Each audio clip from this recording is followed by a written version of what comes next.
I'm Dr. Devra Davis, and I'm here in Australia talking about my new book, Disconnect. I'm an epidemiologist and a toxicologist, a fellow of the American College of Epidemiology and formerly the American College of Toxicology.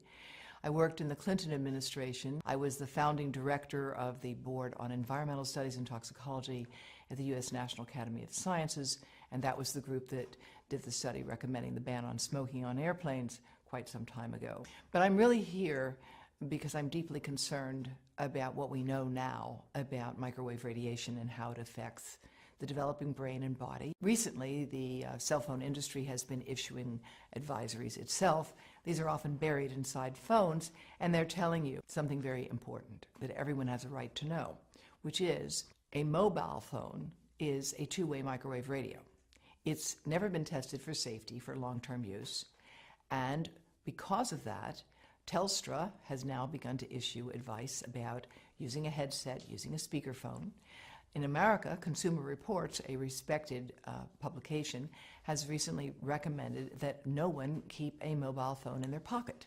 And that's because if phones were tested in the pocket, the levels of radiation from those phones would exceed the safety guidelines that are currently operating. Brain cancer actually is more than 200 different types of diseases. 200 different types. And it's a terrible disease. Most people don't survive it. Their lives are shortened by it. What we know about it is that ionizing radiation causes it. And we know that from studies of people who got heavy doses of X-rays for treatment for something and then went on to develop brain cancer 30, 40, or 50 years later. Studies have been done that have looked at what happens to neural stem cells, baby stem cells, brain cells, when you expose them to mobile phone radiation. And what those studies find is that if you expose those cells, you can look at their membranes, and you find the membranes are weakening and opening. And all of these tests have experimentally indicated that mobile phone radiation can damage human brain cells, and it causes more damage to young human brain cells than to old human brain cells. Because when you put that phone here, your head is the antenna, and half of the radiation from the phone gets into you. That's the modeling work that we've done at Environmental Health Trust, which shows that a young brain will absorb the radiation almost all the way through the eye of a 3-year-old, and even an adult 34-year-old, it will still get into this part. And we are seeing effects of many different sorts as a consequence of this. Those who are on the front line of dealing with young children are deeply concerned about this at a professional level in the United States and around the world. In Israel, as well as France, as well as Belgium and Taiwan, there's an active government program to discourage the use of mobile devices by young children. There's a growing literature showing that prenatal exposure to mobile phone radiation causes serious defects in the offspring. Smaller brains, more brain damage, smaller livers, more liver damage, damage to skin cells as well. There are good reasons for concern about the long-term and short-term effects of mobile phone radiation, particularly on children, but especially on sperm. Now, the sperm studies have been developed in more than 7 different countries, and what they find is that the sperm that are exposed to current levels of mobile phone radiation die 3 times faster and have 3 times more damage on their DNA, indicating that mobile phone radiation is damaging to human sperm.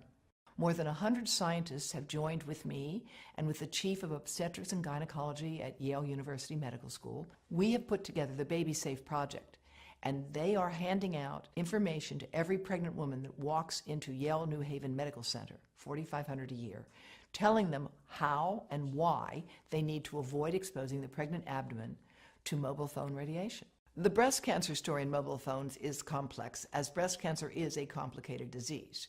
Most of the women who get breast cancer are age 50 and older. However, growing numbers of young women are developing this disease who don't have any of the inherited risk factors for it at all, who have no family history of it, but they have one thing in common. They have all stored a mobile phone right in their bra. And in several cases, the tumors have developed right under the antenna of the phones. No phones are tested for little kids, for babies playing in their bouncy chair, for toddlers sitting in front of an iPad on an iPotty, for pregnant women holding these things over their bodies. There are no tests of radiation absorption. That's why we at Environmental Health Trust are doing that modeling now, and we would like to work, of course, with industry to further validate our models. But it's really critically important that we do this research, that we train people in this field, and that in the meantime, we join with other countries around the world, giving people safety information. You have a right to know that that mobile phone is a two-way microwave radio and should not be kept close to your testicles or your ovaries or your heart or your brain. And where we are with this issue today is where we were with cars and seatbelts. Australia has led the world in requiring seatbelts. It is leading the world with respect to handguns, and it can lead the world with respect to the right to know about mobile phone radiation. I'm very proud that Dr. Charlie Teo has issued a call for Australia to implement its current laws. You don't need a new law here. You've got the laws you need. You just need to implement them to give people the right to know about mobile phone radiation. And again, I'm delighted that Telstra's taken the first step. I think Arpanza actually does have information on their website about how to reduce radiation by keeping your calls short and telling you how to use a headset and a speakerphone. But there needs to be a more concerted effort to communicate this, just like the Canadian Parliamentary Committee on Health has recently called for.